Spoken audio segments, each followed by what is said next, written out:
I was sitting or standing at home.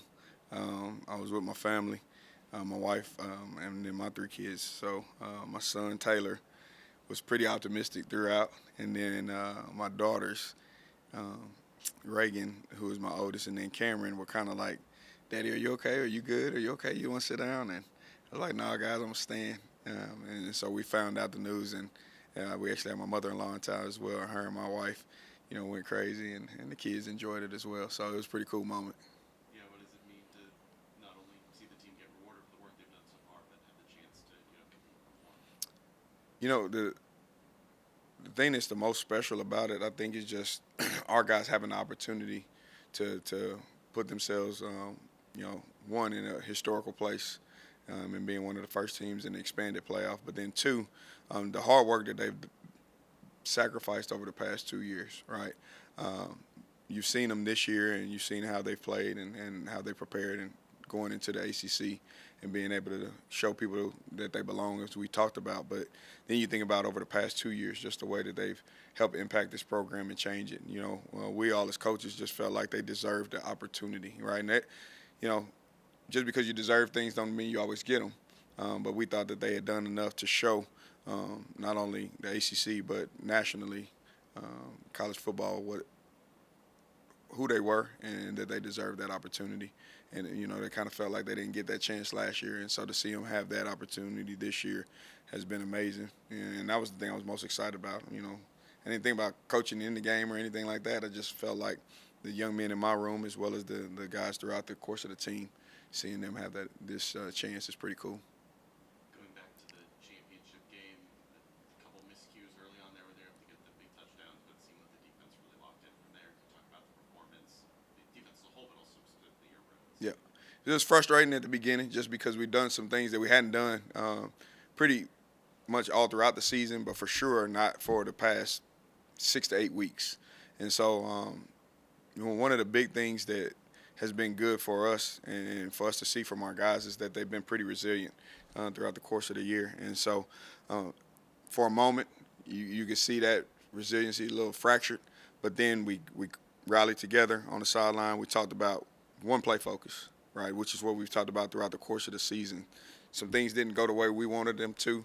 We had some miscues from a defensive standpoint as well, and you still just got to go back to having it one play at a time.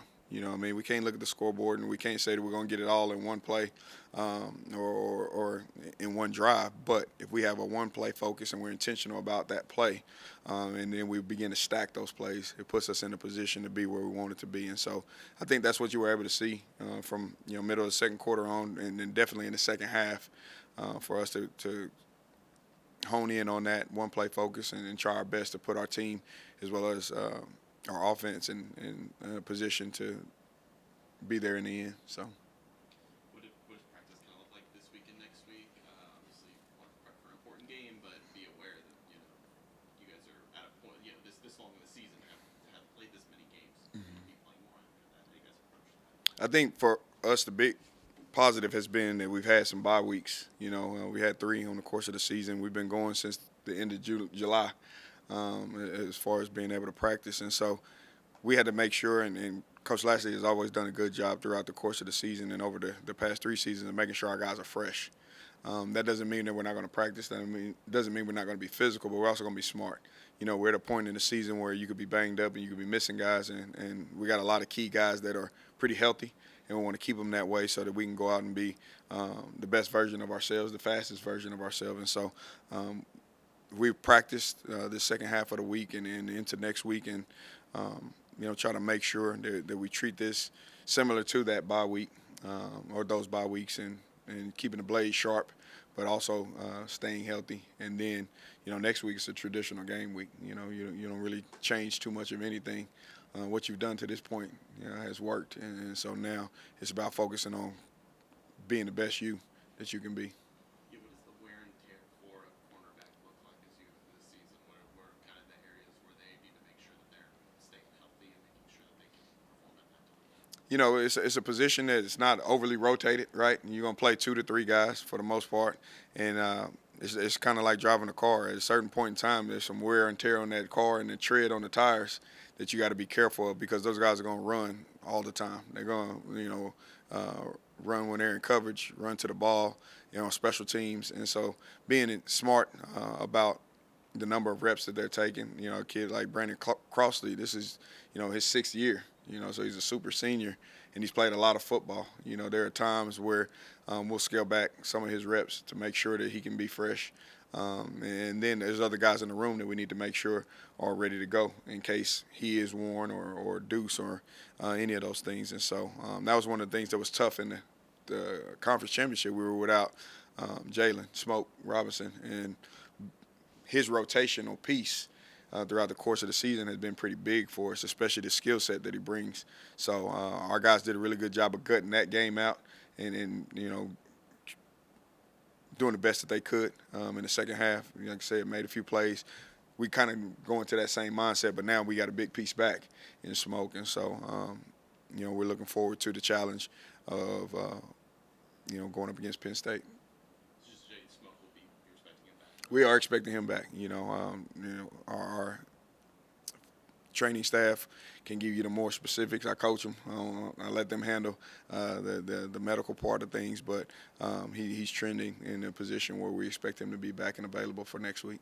Can you talk about the problems that Penn State's offense poses, what you've seen on film, and particularly what Tyler Warren's able to do? So what isn't he able to do? I think is the big thing. He affects the game in so many different ways, not just at the tight end position, but, he'll be a wildcat quarterback. He'll be a receiver. He's obviously a physical blocker, and he's just a physically imposing individual as far as when you look at him. And so to see a guy that size and that ability is something that you got to definitely take notice to. But then you also understand that they got a great quarterback, that they got receivers and running backs that help that make a formidable opponent all the way around. And so, what we have to do is take the focus off of them, and, okay, what do we need to do best? What positions do we need to put ourselves in to be successful, whether it's, in coverage versus, Tyler Warren, whether it's in coverage versus, any of the receivers on the outside, limiting quarterback, whether it's his legs or his arm. And really develop a game plan that we feel confident in. And that's one thing that we've done as a defensive staff and as a defense throughout the course of the season is come out and execute, a game plan. And now we got to do it for 4 quarters, right? Not just a half or 3. Last question from me is just getting ready for the atmosphere at Penn State. So you guys had the Oklahoma trip last year. Mm-hmm. You had a lot of success on the road, but this is kind of, it does seem like a new kind of new beast. Anything you guys are putting into preparation this week just to be ready for that? Well, we'll have noise, to make sure that we're good. Now, defensively, it's a little different for us. It probably won't be quite as rowdy when their offense is on the field, except if a play is made. And so we got to limit that and be able to put ourselves in position where we can communicate and function. We take pride in doing that. From the back end to the front end with our defensive line as well, just making sure we're all on the same page. And you feel like if you got cleats in the turf at that point, you got a chance. What you can't do is have miscommunications or miscues that put you in a position where now there's a scramble or there's a guy out of place. That's how explosive plays happen. I know our offense has done a good job throughout the course of the season of being able to manage and communicate as well. And so, they have to focus probably a little bit more on the noise aspect of things when they have the ball and just making sure that we're present in the moment but not overwhelmed by it. It's an exciting situation. We look forward to it. These are things that you dream about growing up as a kid and as a player and as a coach. And so now, like I said, Coach talks to our guys quite a bit about being present. But present doesn't mean being caught up in the moment. It just means recognizing it and then being able to execute as well. Thanks, Coach. Appreciate y'all.